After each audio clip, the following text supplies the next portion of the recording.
Look, we can dance all day, but it's time to step up. Are you buying 4,000 rubber nipples from me or not? D, you have a visitor.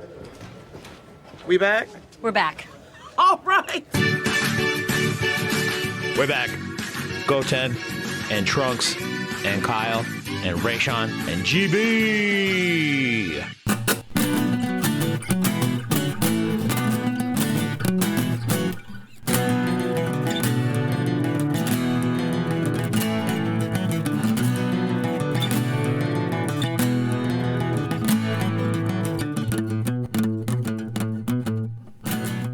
Welcome into Dragon Ball Super Dope.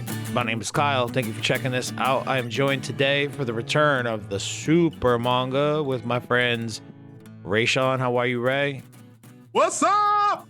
Damn, dude. I like how exuberant you are right off the goddamn bat. And then also making his Dragon Ball Super Dope return.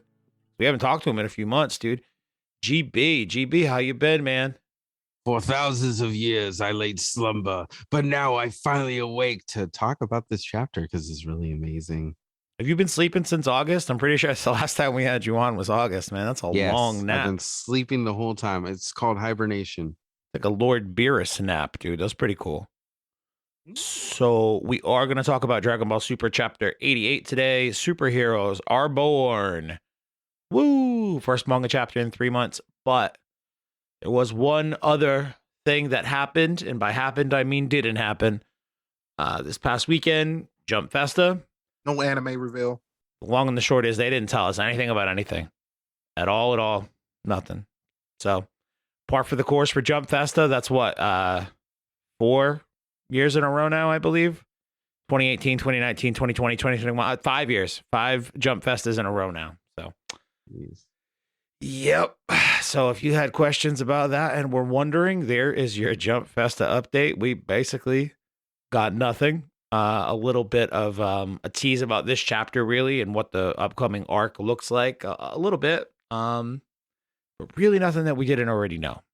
So we're just going to jump right into Dragon Ball Super 88 because not much to talk about there, right? Superheroes are born. So this chapter, I read it immediately when it dropped, right? And I'm not sure if this is one of the best Dragon Ball chapters I've read in a long time, or if I just miss Dragon Ball so fucking badly that it feels like it's the greatest chapter of all time or whatever. That's obviously like hyperbole, but I really, really enjoyed this chapter. We'll get into the specifics on why, but GB, we'll start with you, man, because you haven't heard from you in a while. How'd you feel overall about Chapter 88? Thumbs up, thumbs down, and why? Chapter 88 was, in my opinion, one of the best chapters of Dragon Ball Super Manga. Just because, well, not only did we get confirmation that superhero is canon, because I think that's a lot of questions that a lot of people just ask, like, oh, is the movie canon or not? Which they've been on a track 2 for 2 now that it's canon, and also the fact that it's just we got some questions answered, like for example, Black Frieza, what does his form look like? Which we got that. We got a little bit more into Goten and Trunks and how they're teenagers now. Love that. Yeah, finally, long overdue. The boys growing up a bit. And the colorization of Black Frieza as well. I like that they threw in some colored pages into this chapter early on in that nice big splash page. But yeah, they utilized that the beginning of the chapter. It's like Vegeta looking off into the fucking distance, all pissed off at Black Frieza taunting him from the sky.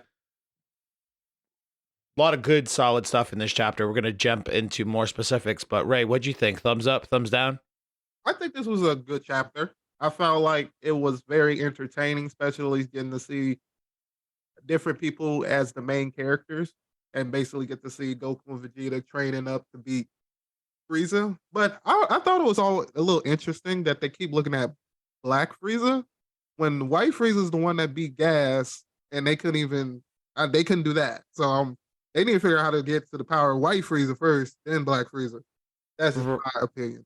Yeah, like White Frieza took care of business. He didn't even have to transform. He basically just transformed to show off to them, shut them the fuck up, and peace out of there. That's what I've been thinking.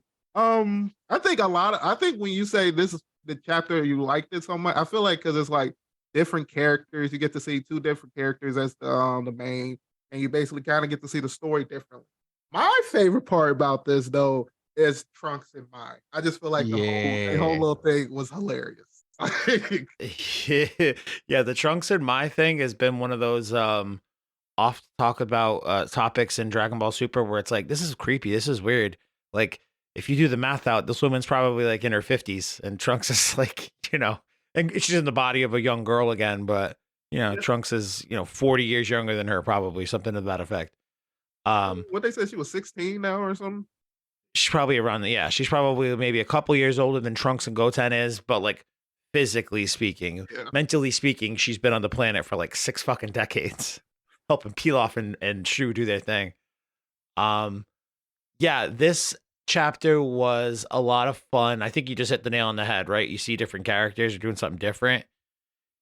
Doing something different is they could have made this about any other character besides Goku, Vegeta, Granola, and Gas, and I'd have been all about it, just because that stuff got to be like, it got to feel like they were beating a dead horse after a while. Like, the repetitive nature of the Granola arc and all the Gas fights was just so goddamn boring after a while, that now that we're back on Earth, we're with 2 different characters, these, their younger sons, Trunks and Goten, and hanging out and doing some fun, goofy, non-consequential shit with them. It's hilarious. It's a good time. It's a nice break. It sucks we had to take like an actual 3-month break in terms of chapters to have something fun like this happen, lighthearted and fun like this happen. But I don't know. It paid off for me, at least. I felt good having finally gotten this chapter. Yeah, Definitely. that Japanese fatigue. Would you say Japanese fatigue? Yeah, fatigue. They get fatigued really, not easily, but the manga artists, because they be working really hard. So, Bro, don't talk about Akira Toriyama. I know that Toyotaro is the art and story guy now or whatever, but Toriyama made 1 goddamn chapter a week, every fucking week for like 11 goddamn years straight. And he refused to do that shit anymore. He just said, "I done my time. I'm done. You think I'm gonna keep doing that shit? I'm done with that." Yeah, it's a lot of extra work. GB hit on something in his initial impression here, and I swear, this is not complicated to me. I feel like it shouldn't be complicated to anybody who listens to this show for any extended period of time, at least over the last year. What is and isn't canon, when things do fall into the timeline versus don't. A couple episodes back, we talked about the Toriyama quote where he firmly says this is going to be a prequel to Dragon Ball Super Superhero. Still saw a lot of motherfuckers out there who were very confused as to when this actually takes place. I saw some people in different groups and Twitter threads today that were like, I don't get it. Why is Hedo evil again? Didn't we already go through this? Didn't Bulma hire him at the end of the movie? Oh, Goten and Trunks must want to be superheroes because they saw Gamma 1 and Gamma 2 in the superhero movie. Oh, why are they off fighting and being the strongest and protecting people or whatever while Goku and Vegeta are away, when we all know Gohan and Piccolo have these new And I'm like, dude, what the fuck is the matter with you? None of that's happened yet. Please learn how to read. You're right. Famously, Dragon Ball fans, we can't fucking read. I get it. I understand it. I say, actually, dog, you know what? I had the fucking funniest I'm a Dragon Ball fan and I can't read moment today. After this chapter dropped, Black Bulma posted a thing on her Facebook of one of the new black characters, right? Her name is Rula, Rulah. Like, ruler, do some schoolwork with, following along proud trend of classmates having school supply based names. But she posted a picture of that and was like, this character's name is Rula. It's one of Trunks's classmates or whatever. And I looked, I was like, yo, that's cool. I didn't realize they gave her a name. And I was like, yo, Tay, where did you get the name from? Did you see this somewhere else, or it was somewhere in the chapter and I didn't see it? Like, what's the deal? And she's like, it literally says it in the thing that you're commenting on right now. Trunks says like, hey, what's up, Rula? Like, it's right there in the panel. I was like, oh, You know what they say about us Dragon Ball fans? Can't fucking read. um, yeah, it was a little embarrassing way to start the day, but that kind of does. There are the Gohan high school callbacks. Can you tell I haven't recorded a podcast in like a week? There are a lot of the callbacks to Gohan's days in high school at the beginning of the Majin Buu stuff, right down to like I just said. Back then it was Eriza instead of like eraser, Eriza and Sharpener, like pencil sharpener. Those were Gohan's classmates. Now Trunks has classmates named Rula and Compass, but Compass with a K. But also, when the fuck do you use a compass at school? What the fuck's going on in Japan? Either way, it follows the same trend. Trunks also has a cool moment where he's like riding his bike to school, and it like is very reminiscent of the shot of Gohan riding his bike during the opening sequence of Dragon Ball Z back then with a No 10 peak on. He's riding his bike through the streets. There's a lot of cool, very specific, intentional callbacks to that point of Dragon Ball Z, right? But what they did that was not a callback is how they decided to utilize black characters in this month's chapter. I don't know if you guys know this about me. I'm not a black guy. You guys, though, are black guys. Historically speaking, in Dragon Ball, whenever they bring in a black character, they do like a They stereotype them. They stereotype them. That's probably the best way to say it. I mean, Mr. Popo is the most obvious example, but he's also like, I don't know. I think he's meant to be like not fully a human. To be black, so I always say whatever. But they made him black and gave him that silly vest and the big silly eyes and the big red lips, and it's like, holy shit, man! You could not get more racist about this if you tried. Then they had like Commander Black or General Black. I always mess up their names. He too was like one of those, cartoony kind of looking black people. So much to the point that in 1996 they do this movie after Dragon Ball GT called The Path to Power, the retelling of the first Dragon Ball arc. Goku and Bulma are kids again. That character is completely redesigned to not look so goddamn offensive, almost to the point where they look too different. Like he looks like a dark-skinned Italian man, in my opinion. But anyway, that's a long way to say, like, we've seen Dragon Ball try to use these characters in the past and absolutely fucking fumble. And then this chapter by Toyotaro seemed to have been handled pretty well from the reactions that I saw out there on Twitter and the general community. People being glad for some good-looking representation that's not cartoony and hackish. What did you guys feel about the whole presentation of it, generally speaking? Ray, what do you think? I think the way you kind of said that kind of presents that like Akira Toriyama may have like maybe a little racist. And Toyotaro is like, let me just try to make him look decent. You know what I mean? Yeah. Toyotaro's a man probably like in his late 30s, 40s. Toriyama's a man in his like mid 60s, I think. So it tracks, It could be like that. One could be a little bit more progressive, or it could be just how the world has changed overall, and they not wanting to get a lot of backlash for pitting, especially not on their new chapter they just released after 3 months. You probably don't want to get all that backlash. Like, what the fuck are you? What is this? This is bullshit. But I'm glad that they put them into the universe and they made them prominent, because we need that. I would like them to make us a strong fighter, but I mean, Oob's coming, but do you guys count Oob as a black person? Because he's technically like Indian, right? Technically he is. And I mean, I'll say this. I think every black person who, or any person of color watching Dragon Ball, they're just like, it's a person of color. And then all the black people are like, he's black. But we all know he's not really black. And I mean, personally, I'm really glad to see that, you know, we do have more black characters in it. So I know I did want to say as well that I actually didn't see that tweet about from Kira Toriyama about how this is a prequel. I actually never saw that on my Twitter, which sounds like you don't listen to Dragon Ball Super Dope, but that's okay, GB. I forgive you.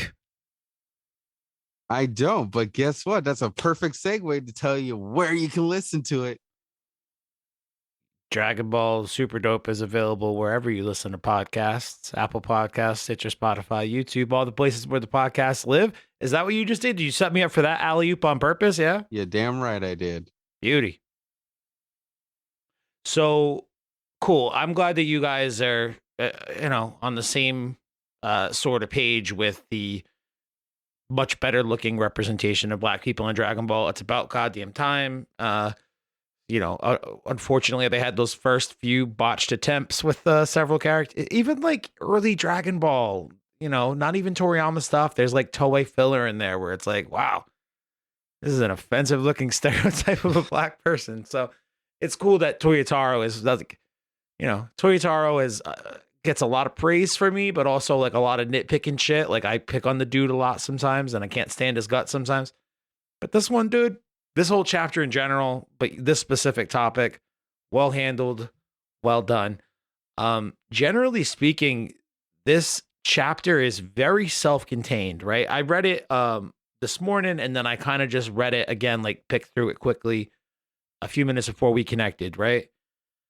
And whenever I go through a manga chapter, I like to chunk out where I think an episode would start and finish, and then be like, oh, okay, this chapter gave us maybe 3 episodes worth of the anime or 4 episodes worth of the anime, whatever it is. And I think going through this one today, I could very easily see this chapter being like 3 episodes of this quote unquote arc, right? And the general premise of it, for those who haven't read the chapter, I'm not going to give you a beat by beat summary, but Goten and Trunks are now like protectors, quote unquote, of West City. Generally speaking, they go to other places as well, but they are the Saiyaman X1 and the Saiyaman X2. And it seems that they're not really all that inspired by the great Saiyaman Gohan, although obviously they must be a little bit because of the name and the look and the goofy poses, but they are actually more so inspired by a video game character that they love that's now being made into a major motion picture named Clean God. And Clean God is cleaning up the streets or some shit. And they like kind of model like a lot of their mannerisms and what they do after this goofy ass Clean God. So it's kind of like a twofold story. Like the first part of it is they're going around fighting crime and like trying to like figure out what their shtick is as this crime fighting duo who's super inspired by Clean God, which is fucking hilarious. But then you also have Pilaf, Shu, and Mai still hanging out at the Capsule Corp building. Trunks' crush on Mai is only grown, and he really wants to ask her out to go see this Clean God movie with him very soon, but she can't because she's got to work late. And why does she have to work late? Because all the Capsule Corp personal robot assistants are like going haywire and broken or being returned to Capsule Corp, and they have to work overtime every day for like the foreseeable future. So therein lies the problem. Trunks wants to bring Mai out on a date, can't do it because she's got to work. So now he needs to beat up the guys who are corrupting all of these robots. They do some investigations, lo and behold, Dr. Hedo comes into play, but I just really love the dynamic between Trunks and Goten as 2 characters. Because it kind of reminds me a little bit of Bulma and Goku, in that Bulma was that person that meets Goku while she's out looking for adventure, actively looking for adventure, and out trying to get into trouble and get the Dragon Balls and all that. And Trunks very much has those same sort of like feelings within him. Like he wants to get out there and, save people and do adventurous stuff and fight crime. And he's very unsure of himself and scared in a lot of ways. And the costume helps him hide like his insecurities about things and lets him kind of feel like he's cool and do his thing. Goten, though, is just like Goku, which makes me so happy to say that. Because he's like the oft forgotten son of Goku. Like it's always like Gohan this, Gohan that, blah, blah, blah. Goten is truly Goku Jr. in that he's just like kind of quiet, self-assured, maybe a little dumb, but loyal to his friends and just like there to back him up. And he plays that role to a T to Trunks' Bulma in this chapter. You guys have any thoughts on the weird shit that I just rambled about or what?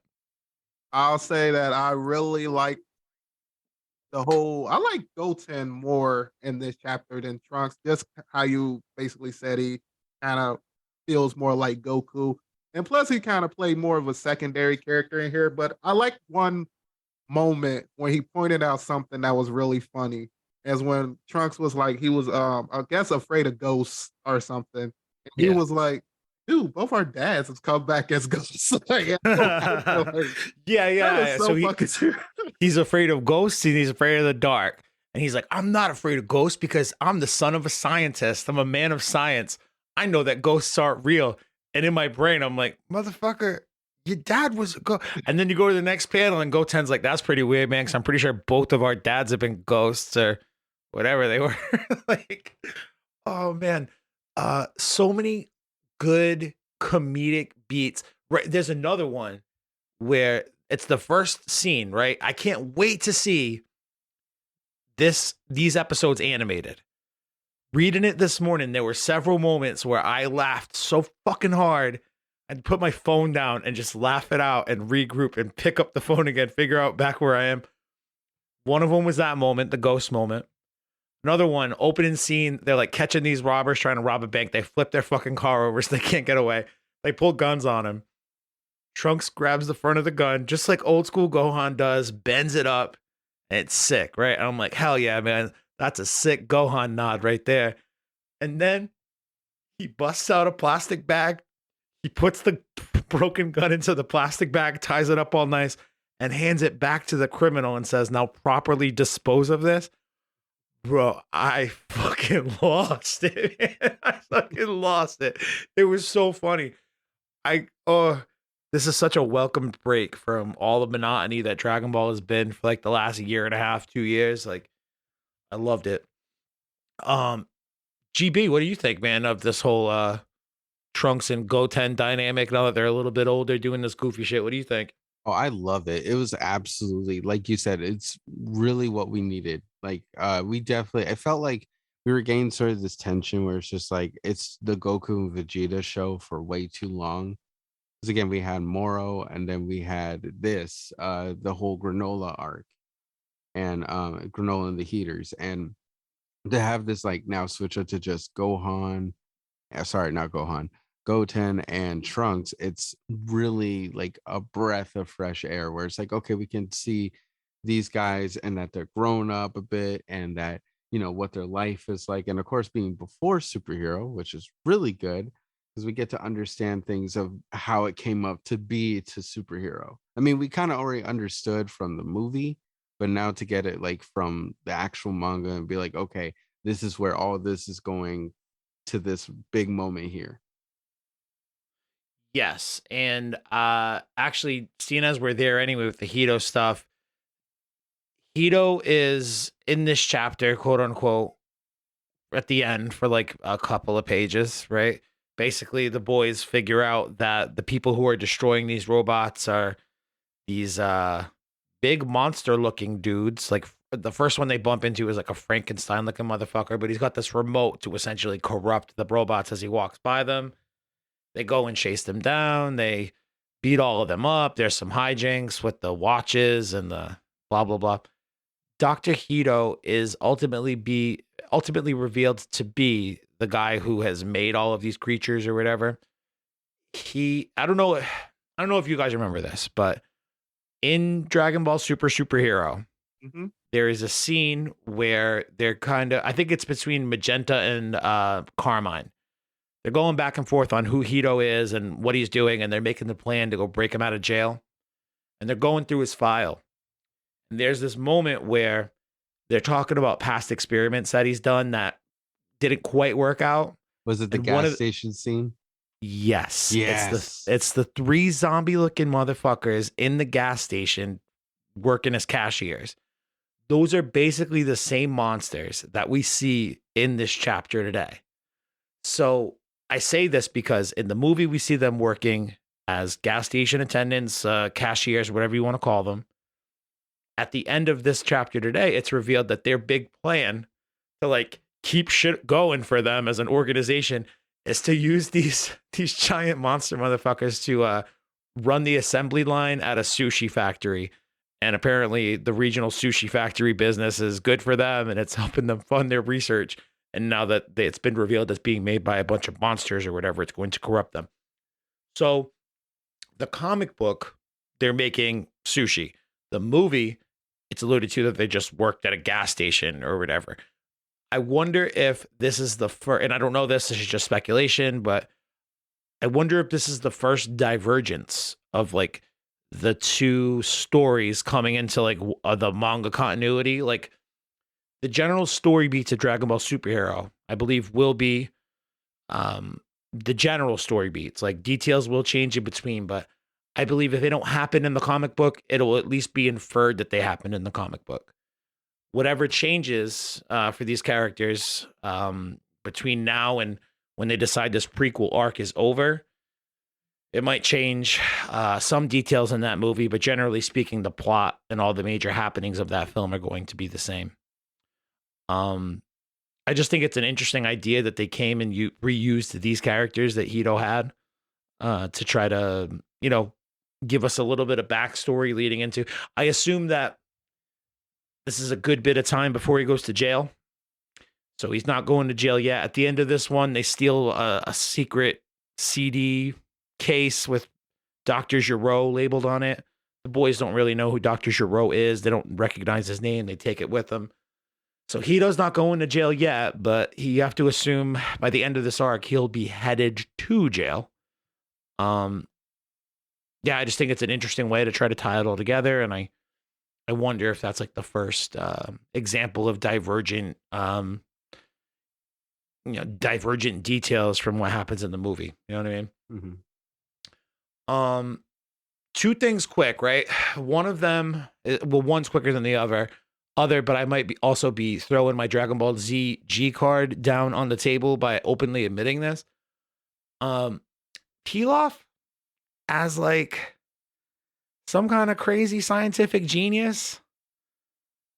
Like, it's not a stretch, I guess, thinking back to what I remember of him in early Dragon Ball. Like, he did come up with some diabolical shit and invented some stuff. And I guess he invented that giant Dragon Ball radar, but that was a movie.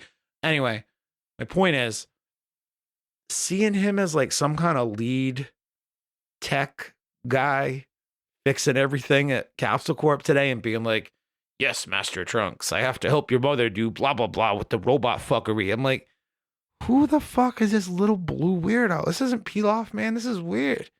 Do you guys ever recall him being such a technological genius like this that he'd be trusted to make the fucking Saiyaman suit watch? Like, what the hell? Yeah.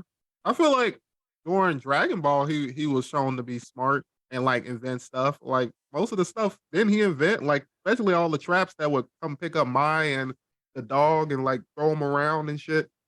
I thought he invented all of that. But maybe he did. I don't know. I just thought he just had it. But maybe he invented it. I think the main thing though is they're doing this for survival. They need Bulma just as Bulma don't need them. They need Bulma. They need to be able to live at her place, be close to the Dragon Balls, and you get to live there basically scot-free. Eat as much as you want and no problem. So I mean, what would you rather be doing? I mean, Bulma needs the help from like a perspective of like all these robots are getting broken, but Pilaf like stealing the Dragon Balls and her being like, "Hey, idiot! I watched you steal the Dragon Balls. This is Capsule Corp. Like, I have security cameras. What the hell are you thinking about?" I was like, "Dude, this guy's an evil genius. This guy's like a technological genius, but doesn't remember that fucking security cameers exist and or how they work." Like, I don't know. I think they got like. I think their minds kind of went kiddish because they do some kiddish type of stuff. So I think whatever happened to them, it was a physical and a mental thing. I don't know. I think Pilaf's just always, I feel like this is the most grown-up version of Pilaf I've ever seen, but he still does like the down low evil shit, or tried to, and like got caught, and I don't know. But then you got to think about this too. Pilaf knows what's going to happen if he gets caught or do something evil. I mean, do you really want to see Vegeta? Do you want to see Trunks? Do you want to see Goku? I mean, like, these are people you know are super strong or god level tier. That's my point. Why would you want to fight them? Like, that's my point. So why would you guys try to steal the Dragon Balls like that? I don't know. Still got ambitions and goals. That's been I their get, whole thing. Like, I yeah, but mean, don't bite the hand that feeds you or whatever that phrase is, you know? but I would the thing say about this, definitely. oh, No, go go ahead. ahead. Go ahead. What I was gonna say, one wish can change everything. Like they can literally wish one thing and it can change their whole situation. Even like the way Bulma looks at them or whatever, they can literally be on the top. Yeah, I guess. What do you got, GB? Definitely for me, I felt so I was also asking myself sort of that question, but I guess my head canon what came to my mind was just like, oh, well, he works for Capsule Corp. So because he works for Capsule Corp, he's also making things that maybe Bulma taught him how to make, or maybe she had a prototype and he's like, oh, okay, let me do this then. Sort of like Yeah, your kind head of going canon off helps. what her idea was, like something that maybe she scrapped away. Because I mean, if you remember, back when Gohan was like, hey, I need a suit. And one was like, here, use this. And it's like, he got the high-tech helmet. Maybe there was like a prototype for a great Saiyaman himself. Could be. Bray, did you just raise your arm like and wave it frantically for a reason, or I did. I had a thought that it just left me. I can't remember what exactly it was, man. It just left. if you think of it, raise your arm wildly again. The other thing about Oh, I do got something to say, Kyle, because I find it interesting that you think it's weird that Pilaf can build the robots, but it's all right that Mai can. yeah, I mean, he didn't go to Mai to have her invent this fucking this bracelet to do the costume shit. Like she's just working a robot mechanic job, just like he and Shu are at the same time. But Trunks was like, you know who could help me? I was like, your mom. Go talk to your mom, dude. She'll understand the whole crime fighting thing. He's like, nah, I'm 13. I'm edgy. She don't get me, man. I gotta go talk to the little blue dude she employs. He'll know what to do. I'm like, really? That's your best bet? Fucking Emperor Pilaf? Yeah. But yeah. Not so much about what Mai is or isn't doing. It's more like you put this kind of faith into this dumbass who we've been foiling his fucking plan since literally episode 2 of Dragon Ball. But I mean, that could be the reason why the watch messed up too. I could no. There's a scene where like he is running, chasing after somebody, and like his wrist bumps it on a light pole, I think. So when Oh, he goes to use it later on, that's what makes it fuck up and like flicker off and on for him. It's a fun little chapter, man. If I'm being honest, it like is fun. I could watch a whole.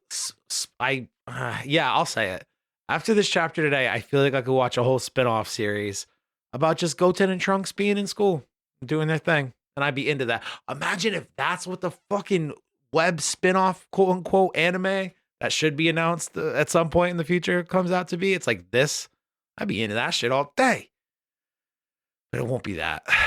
Although it would speak to the idea that, like, in high school, the days are very long and they feel like they take an eternity to go by, but in reality, it's just fleeting moments that go by very quickly. And before you know it, it's time to go to the 25th Tenkaichi Budokai. Is that the one at the end of Z? The other part of the Pilaf gang being generally involved again, though.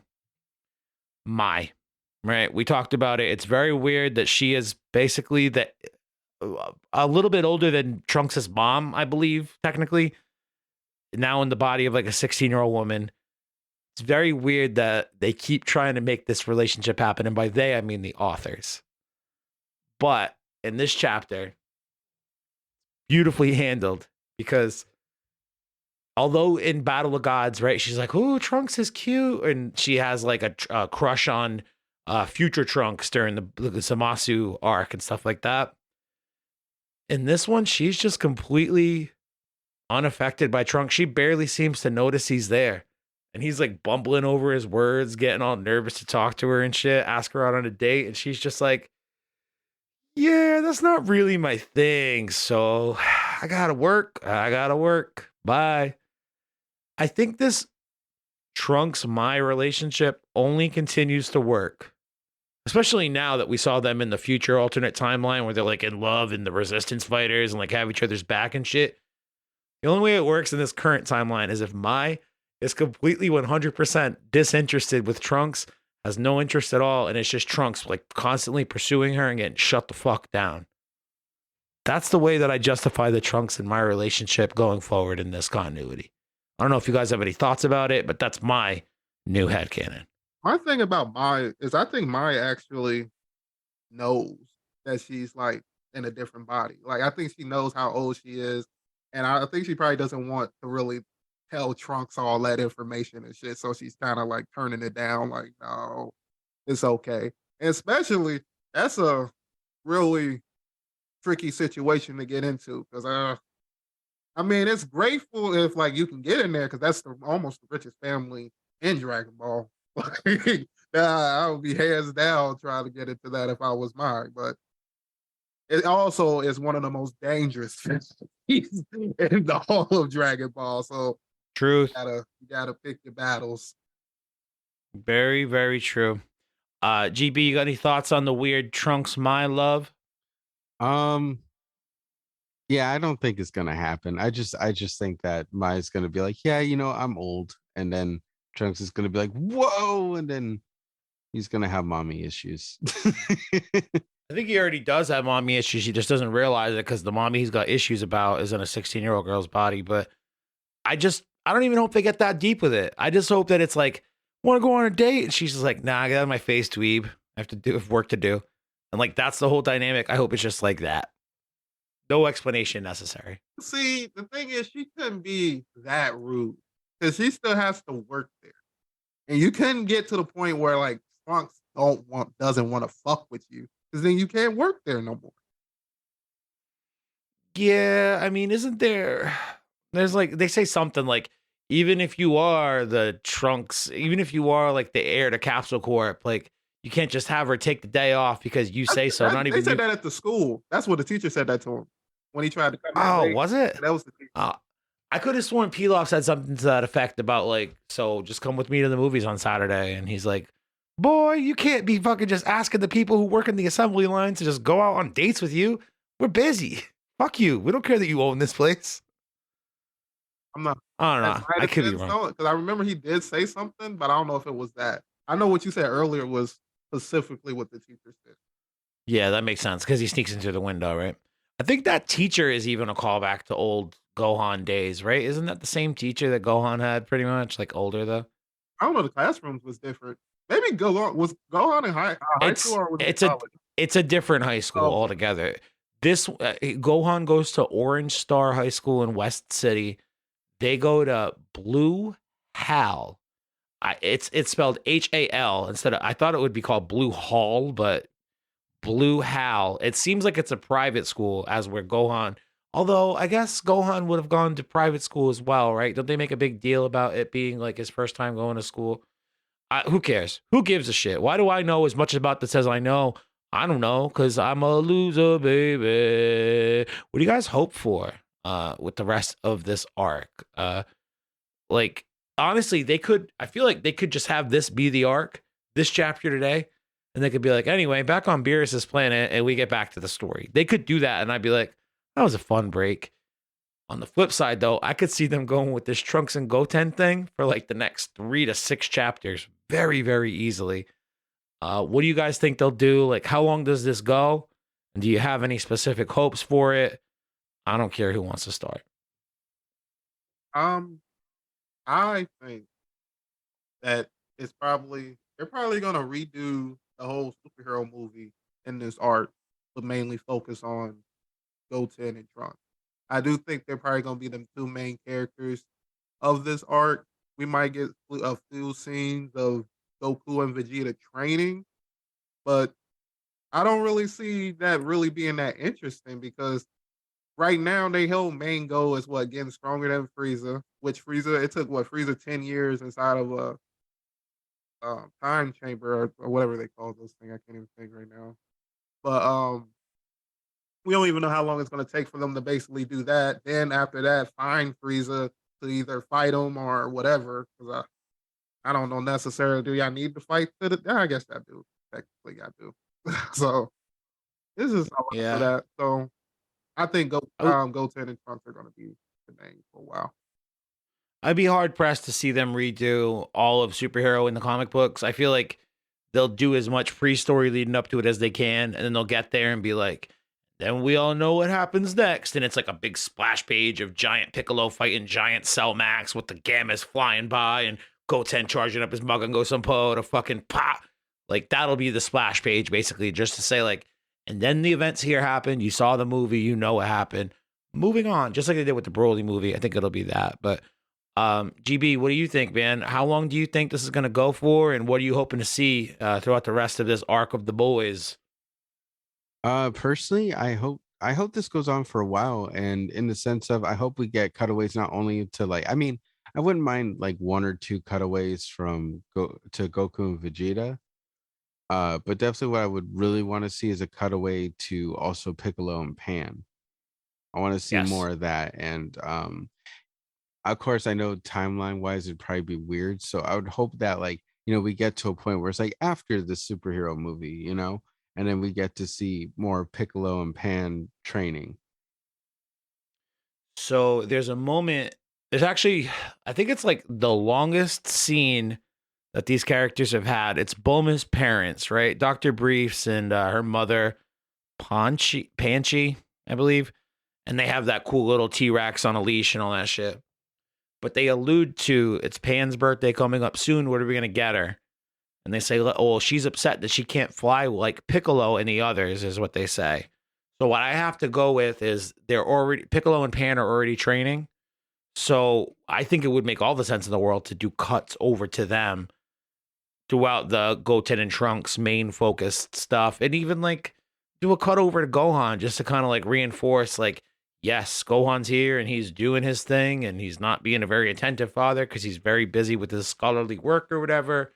And just kind of like reinforce some of the stuff that they do give you up front in the superhero movie, but beat it out a little bit more, parsed out a little bit more.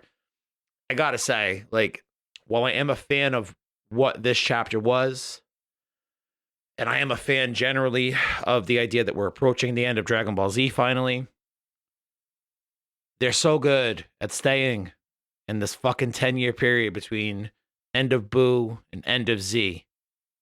And we've talked about it. Granola takes place over the course of a few days, the fight anyway. Tournament of Power, couple of hours. That's like a rhyme, kind of sometimes. A lot of these arcs are very, very, they cover very short periods of time in the actual canon, the actual time passed in the world, because they only have so many years to work with them within the story, right?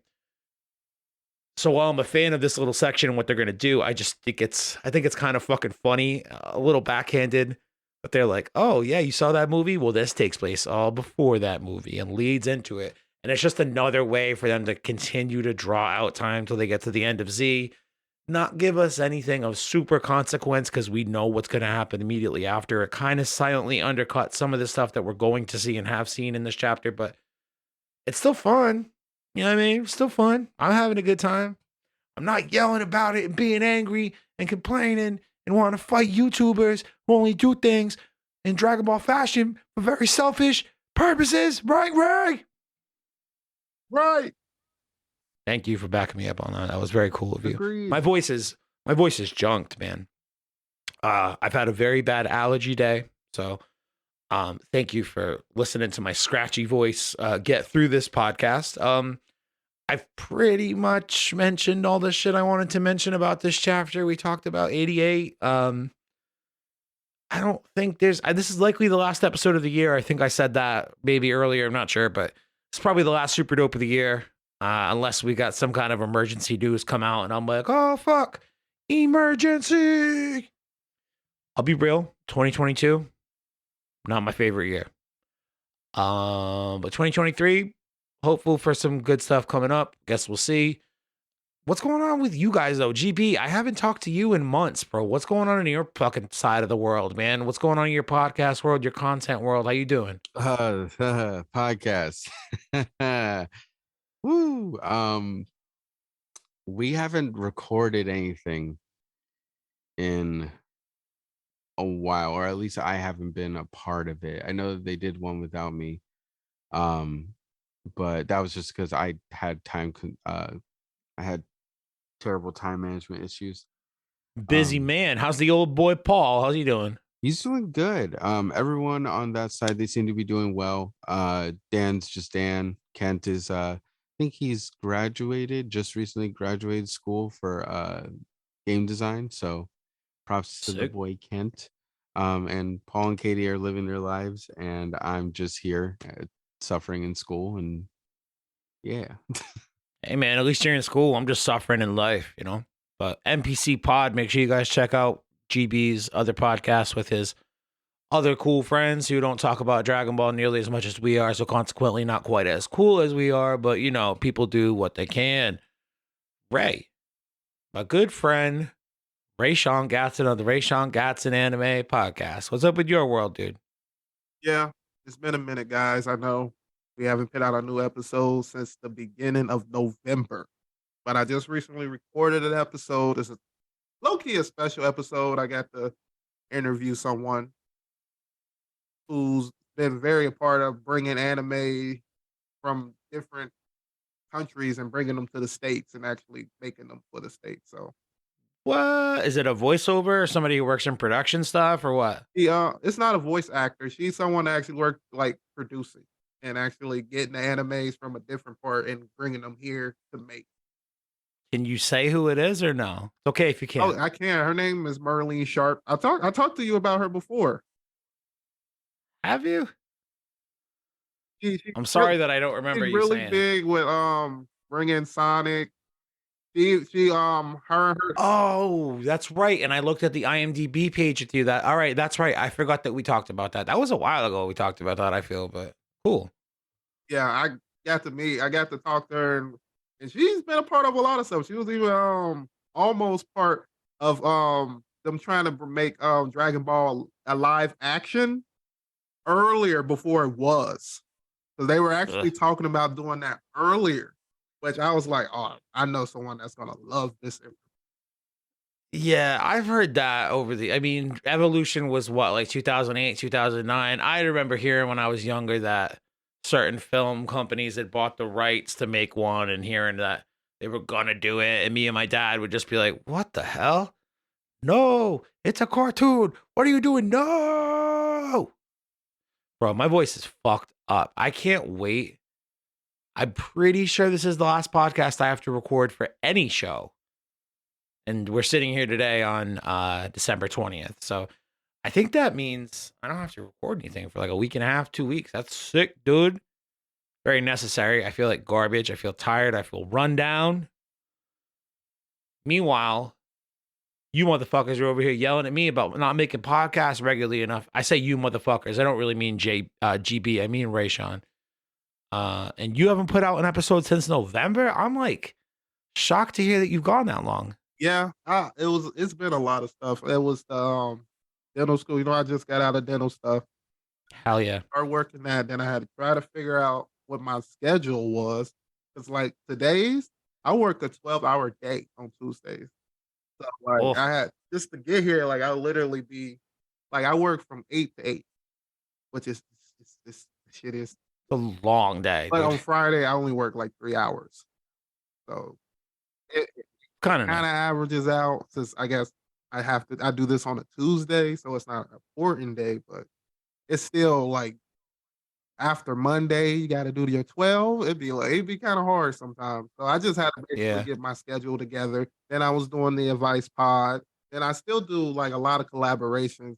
So like I think for a while in my mind, I was like, well, I'm just gonna promote these episodes. Like these are my episodes, basically, until I'm able to actually make another anime episode. Oh yeah, I understand what you're saying. Advice pod, hell yeah, baby. By the time this one hits the public, this episode will probably come out Thursday morning. Unless you're hearing it early on Patreon, which, by the way, we love you, patrons. Thank you for all of your support over the years. You guys truly are the best. I am looking around for my patron names, but you know what? I didn't even need to find them because I know them off the top of my fucking head. Roberto, Dallas, Victor O. Roman. Victor, you got to stop leaving us drunk voicemails at 3 a.m.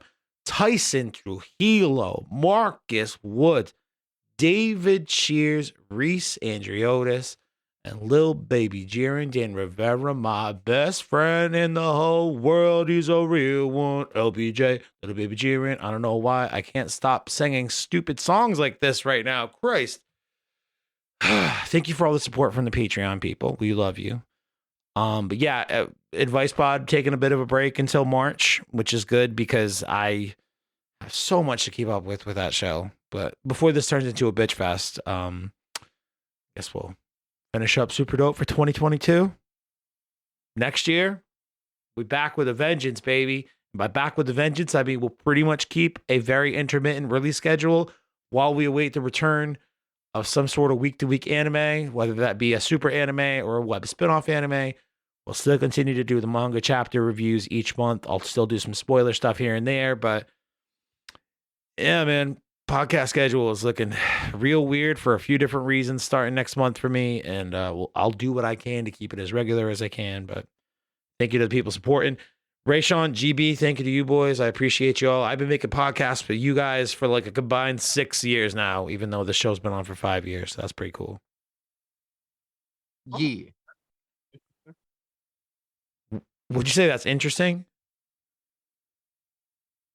That's crazy. Everybody says that. I say that a lot. I don't even know. I didn't even realize that till like a while ago. You say it's interesting all the time. I edited an advice pod today. Like whenever you don't have something to say, but you are very clearly thinking it, you're just like, that's interesting. Sometimes that's interesting means that sounds hilarious. Sometimes that interesting means that's fucking stupid. Or like, I don't know what to say about that. So that's interesting. Like that's interesting is such like the utility of that phrase, man. It's really up there, and you typically knock it out of the park, man. Very good. Thank you again to the listeners. I appreciate you listening to me ramble with my scratchy, terrible, sniffly, allergy beaten voice. Merry Christmas, Happy New Year. Merry Christmas! Sorry I didn't do it 12 Days of Christmas this year, but you guys just didn't appreciate it last year enough. So try again next year. Merry Chrysler. Merry Crisis. Merry Chrysler. And a happy New Year's. That's not how the song goes. I wasn't trying to do a song, but oh, what we doing a song? I'm always doing a song, baby. I'm a song and dance man. I'm an entertainer. You guys can't see it because you don't see the video, but I just did a bunch of jazz hands and threw my pen because, again, entertainer. Or gay. Who knows? I think song and dance man, though. See what I'm doing, jazz hands.